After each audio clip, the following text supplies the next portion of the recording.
Hey, Martin. Are you still awake? I'm having trouble sleeping. I'm awake, Amber. I thought you were going to bed early tonight. You should be fast asleep by now. You know, I wanted to catch some beauty sleep before the wedding tomorrow, but I can't seem to relax. I'm feeling really nervous, and it's keeping me awake. All I want is some rest, but it's eluding me. I think I might be getting cold feet about the whole thing. Well, you're usually up until 1 a.m., so that's no surprise. But didn't you get a chance to unwind? It's been a while since you visited your parents' place. Yeah, that's true. Dad seemed pretty emotional during dinner. His eyes all watery and everything. I really hope he can hold it together tomorrow. I mean, what if he starts bawling his eyes out while walking me down the aisle? That would be quite a scene. Your dad adores you. There is no doubt about it. Tomorrow's going to be an incredible wedding. Trust me. We'll make it a day to remember. And you know what? We might just make him shed some serious tears, like waterfalls. Oh, you. Cut it out. But seriously, I'm having such a hard time falling asleep. If this keeps up, I'm afraid I'll end up staying awake until late into the night. It's frustrating. And I really need some rest before the big day. Honey, are you okay? What can I do to make you feel better? Well, I'll try my best to get some shut-eye. You don't have to worry about me. I'll be fine. Well then, how about I take you for a drive for just an hour? How does that sound to you? Are you sure? I don't want to be a bother. I know you've been working tirelessly to prepare for our wedding. And you must be exhausted too. Nah, I promise you, it's all good. I can't sleep either at the moment. Plus, you always knock out instantly when you're riding shotgun. So I thought maybe we could take a little drive together. It might help you unwind and relax a little bit. Well, it's not like I intentionally fall asleep in the passenger seat all the time. It's just that, well, your driving skills are just so impressive. And I really feel safe with you behind the wheel.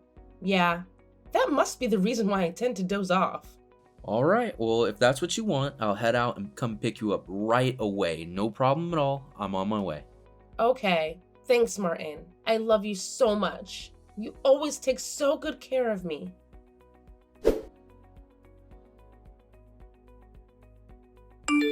Amber, are you awake? Are you okay? You're not eating much these days. Look, I'm not saying you need to leave your room, but can you just eat a little more? If you tell me what you want, I'll make it. I'm making shrimp cocktails and pasta for lunch today, your favorite. You love them both, right? I'll leave it on the floor by your room, so just eat a little bit. Amber, you didn't eat lunch, huh? Are you really alright? You didn't eat anything last night either. I'm worried because you're eating less and less these days. What if we lose you as well? Please. I think it's time you face what happened to Martin. I'm sure this is very difficult for you, but Martin would be sad to see you like this. Stop it. Don't say Martin's name. You know I can't stand it. Amber, you might not want to, but listen to me. The other day when Dad and I went to visit Martin's grave, we happened to see Martin's parents. They were really worried about you, Amber. They said that you probably weren't ready to face them directly, but they had a message for you. They said they were so glad that you were the one to marry their son, Amber. They want you to live on without blaming yourself. They want to meet up with you once you can come outside. See? There are people who are waiting for you to recover. Of course, Dad and I want to see you back living normally too. So please. Please stop. I'm aware that I can't continue like this. But it's just so hard for me to control my thoughts and feelings. I can't shake off this belief that it's my fault. That's not true. It's not your fault at all, and you know it. I have a feeling that's what everyone secretly believes, deep down inside. They think it's all my fault that Martin is gone. But no one has the guts to confront me about it. Why won't they? I'd rather have someone shout in my face than endure this suffocating silence. If only I hadn't told Martin about my sleep trouble. He wouldn't have gotten behind the wheel that night. And if he hadn't driven, he wouldn't have lost his life. It's all because of me. And it's eating me up inside. Darling, no one is thinking like that. And you shouldn't blame yourself either. You are not at fault, not in the slightest. It was the other driver's irresponsible act of texting and driving that caused the accident. Remember, you are a victim too, Amber. You were so severely injured that you had to endure nearly a year-long hospitalization. Please don't burden yourself with guilt that doesn't belong to you. Mom, If I could have one wish right now, I'd honestly wish that I had died alongside him. It feels like it would be easier than living with all this unbearable pain and sadness weighing me down. Seriously, don't even go there. It tears me apart when you talk like that. You've got to understand. Every life matters, including yours. Ending it won't fix what's already happened. We need to find a way to get through this together and keep moving forward. I just don't get it, Mom. Life seems so pointless now. I lost the person I loved the most on the day before our wedding. It just feels like I'm cursed or something. Why did I have to be the one to survive? Martin was always kinder and smarter than me. I wish he had made it instead of me. The world would be a better place with him in it. Honey, it wouldn't have made anything better if Martin had died instead of you. Trust me. If the roles were reversed, he would have felt the exact same way about you. You're being way too hard on yourself. I understand why you're thinking like this, but neither you nor Martin are to blame. I can say that with complete certainty. It was a tragic accident, and sometimes life deals out the cruelest of cards. But please know it wasn't your fault, and you deserve love and happiness just as much as anyone. I'm sorry, but I can't think of it in that way. It's like time froze since the incident. Every night, I dream of Martin and relive our happy moments together. It's the only time I feel any happiness. But as soon as I wake up, reality hits me hard. I question why Martin had to go. My dreams are my solace. The only thing that brings me some comfort. All I want is to sleep forever and escape this pain. Amber, please listen to me. If you keep going down this path, your dad and I will have to physically pull you out of that room. We can't let you disappear into this darkness too. What? Is that a threat? Are you going to take me to the hospital? I can't go on anymore wherever you take me. Doing that would be a waste of time. When I saw you the other day, you looked so thin and frail. It broke my heart to see you like that. I can't bear the thought of you fading away, no matter how much you might be mad at me. I still want you to live, my love. You're my precious daughter, Amber, and nothing in this world could change that. Then you need to think with me, Mom, of a way to bring back Martin. We have to do it no matter what. Amber, you know that is not possible. Mom, I'm telling you, I hate everything right now. Life feels so meaningless without Martin by my side. I get that you're concerned and doing your best to support me, but it's just not cutting it. No one, and I mean no one, can ever feel the void he left behind. It's like a piece of me is missing, and I don't know how to move forward. Amber, honey, I'm here for you, and I'll do whatever it takes to support you. But listen, if you keep avoiding the truth, it becomes really hard for me to help you. I want nothing more than to be by your side, but you've got to be willing to face the reality. Together, we can find a way through this, but it starts with acknowledging what's really going on. Trust me, I'm here to guide you every step of the way. Then just forget about me. I don't want to face reality. It's fine if you think I'm living in a dream world. I'd rather just live in a dream with Martin, rather than face reality without him. Please, Mom. It's really tough for me to even talk to you about Martin. Just leave me alone.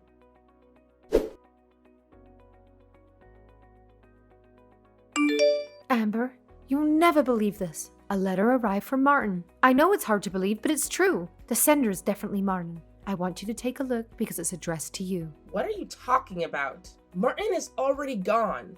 You're the one that told me I need to face reality. So don't tell me such an obvious lie.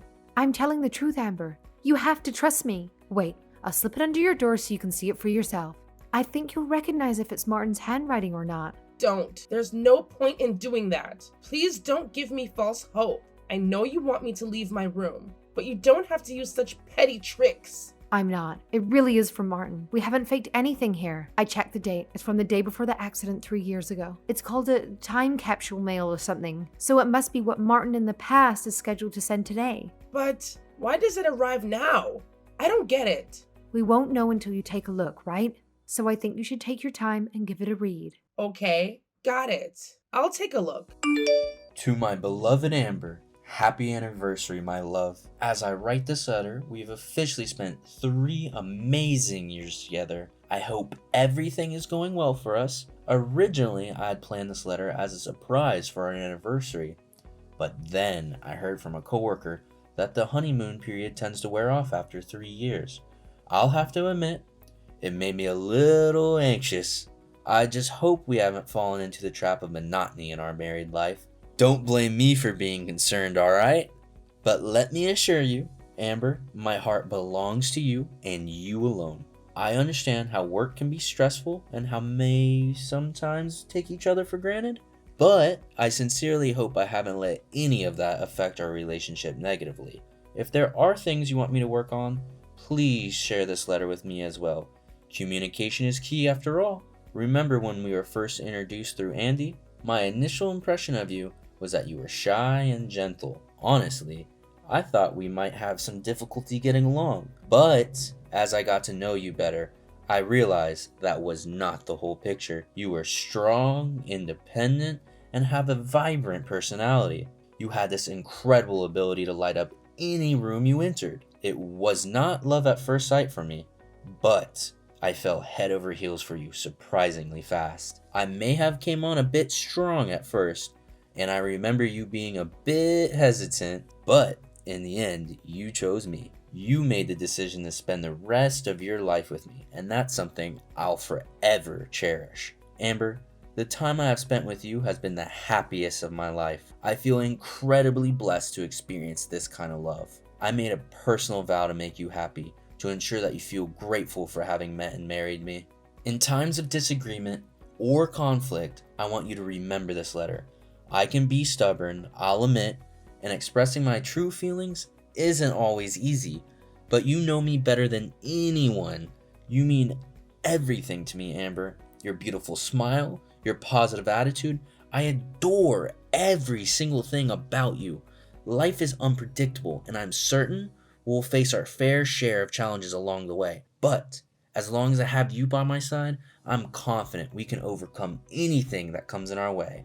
I'll always be there for you, supporting you through thick and through thin. Please never forget that.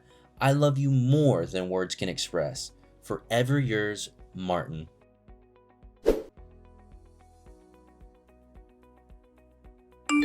Amber, are you okay? You read the letter, didn't you? Yeah, I read it. No doubt about it. It was definitely from Martin. I recognized his handwriting in a heartbeat. Right. I'm not sure if I should ask, but what was the letter all about? I mean, if you're comfortable sharing, please do, but I don't want to pry too much.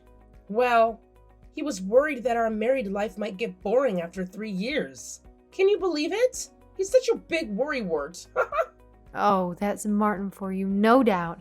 Remember when we went on that vacation together? He packed like he was preparing for the apocalypse, just in case of any emergency. Everyone kept telling him he was overdoing it, but I guess you could say he's just really organized. Ah, those are some great memories, weren't they? We had so much fun on that trip. Yeah, Martin used to say he wanted to make me happy. He fell for my upbeat and cheerful self. But if he saw me now, I think he'd be disappointed. I've changed so much, and not in a good way. I can't blame him if he didn't like what he saw anymore.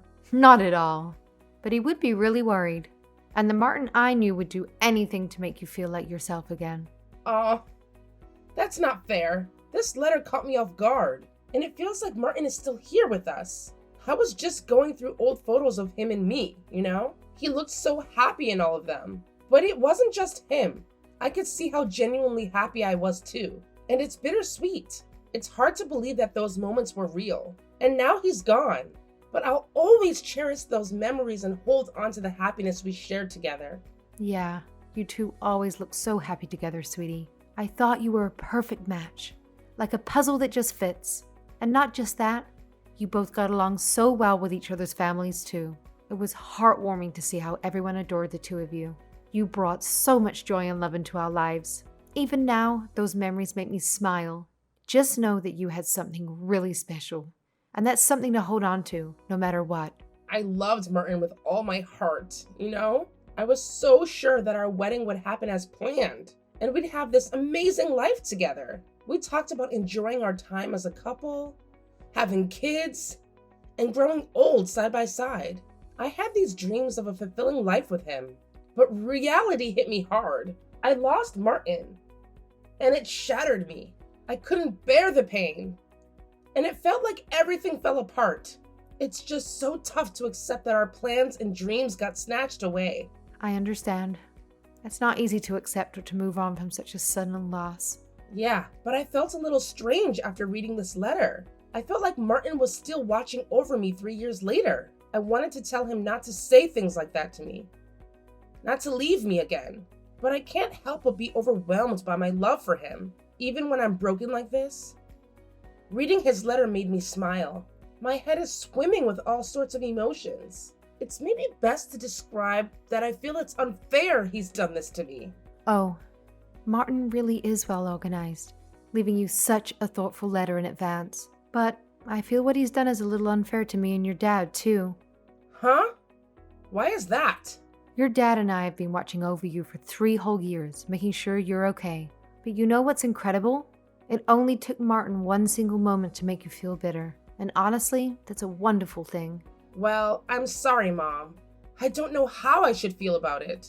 You must have been so sad and worried about me. No worries, sweetheart. This is something that only Martin could have pulled off, you know? I'm just grateful that he sent this letter to you after 3 years. It's a testament to his thoughtfulness and love for you. And let me tell you, he was the absolute best son-in-law I could have ever asked for. He brought so much joy and happiness into our family. I'll always cherish the memories we shared with him. We were truly lucky to have had him in our lives. Yeah.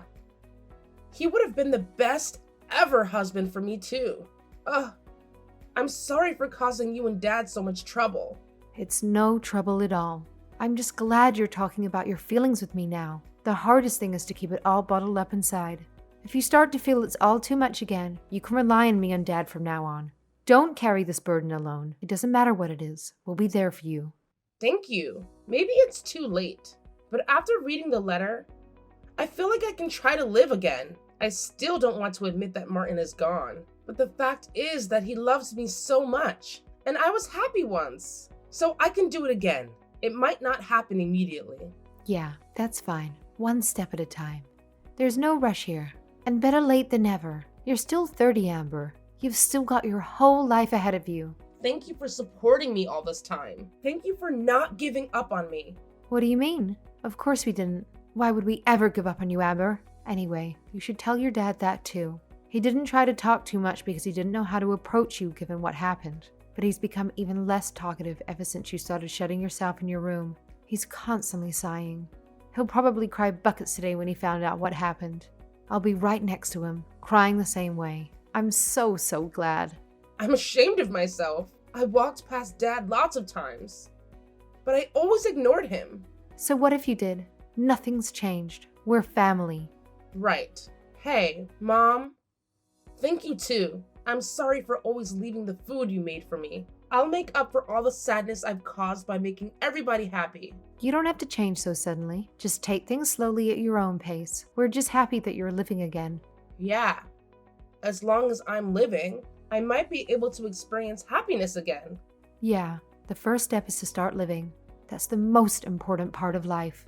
Mom, maybe, just maybe, I don't think I can do this while I'm alive, but if I can meet Martin again, I want to be someone he can fall in love with again. So I want to get back to my old self that he fell for in the first place. It's all right for me to hope that, right?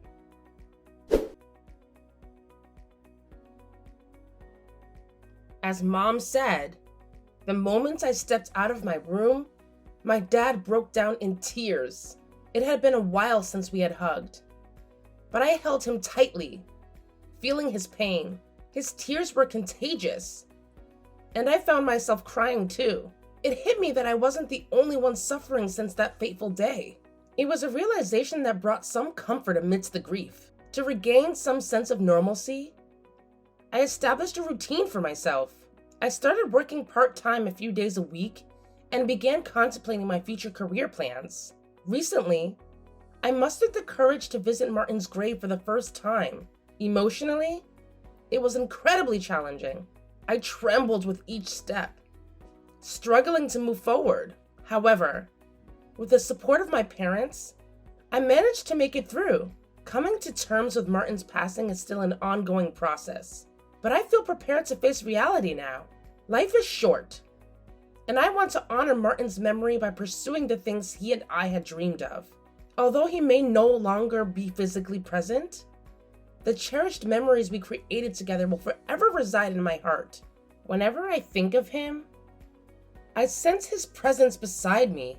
That's why I strive to regain the essence of who I was when Martin loved me.